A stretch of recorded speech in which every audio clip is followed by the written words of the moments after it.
जनसंवाद न्यूज, सत्य आणि विश्वासाची बातमी। कल्याण पूर्वेच्या भाजपच्या अधिकृत उमेदवार सुलभा गायकवाड यांच्या प्रचारार्थ त्यांचा मुलगा प्रणव गायकवाड हे मैदानात उतरले आहेत। आज उल्हासनगर कॅम्प नंबर 4 च्या मुख्य बाजारपेठ आणि व्यापाऱ्यांच्या गाठीभेटी घेत डोर टू डोर प्रचार केलाय।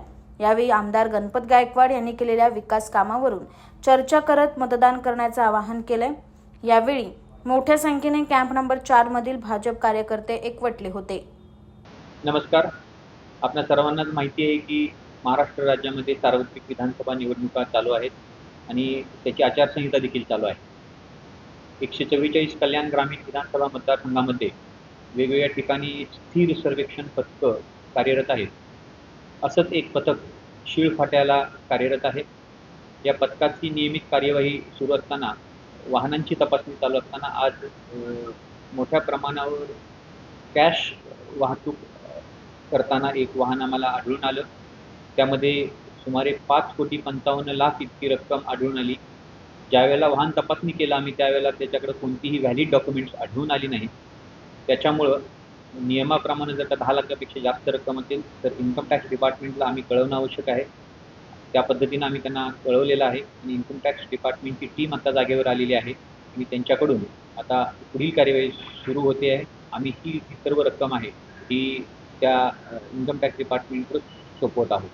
ही कंपनीची जी गाडी आहे ती एका हिताची कंपनीची गाडी आहे। MH04 त्याचं पासिंग आहे। आपल्याला माहीतच आहे की सध्या महाराष्ट्र राज्यामध्ये आचारसंहिता चालू आहे सार्वत्रिक विधानसभा निवडणुकीची। माननीय भारत निवडणूक आयोगाच्या निर्देशानुसार आचारसंहितेच्या कालावधीमध्ये विविध ठिकाणी 144 कल्याण ग्रामीण विधानसभा मतदारसंघामध्ये स्थिर सर्वेक्षण पथकं नेमलेली आहेत। यापैकी एक पथक आमचं शिळफाट्यावर आहे।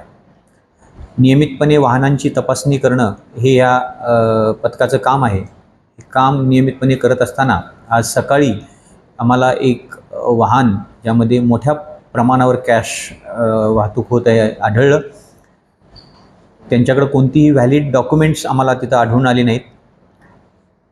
कॅश जवळजवळ 5,55,00,000 इतकी आहे। त्यामुळं नियमानुसार जर का 10 लाखापेक्षा जास्त कॅश असेल तर ते इन्कम टॅक्सकडे जमा करणं आवश्यक असतं आणि मग त्याची पुढीलची कारवाई ते इन्कम टॅक्स डिपार्टमेंट करतं। त्यानुसार कल्याण इन्कम टॅक्स डिपार्टमेंटला आम्ही ती माहिती कळवलेली आहे। त्यांचं पथक आता जागेवर आलेलं आहे आणि पंचनामा करून ती कॅश इन्कम टॅक्स डिपार्टमेंटकडे पुढील कारवाईसाठी हँडओव्हर करण्याची प्रक्रिया सुरू आहे। आकाश सहाने, जनसंवाद न्यूज, कल्याण।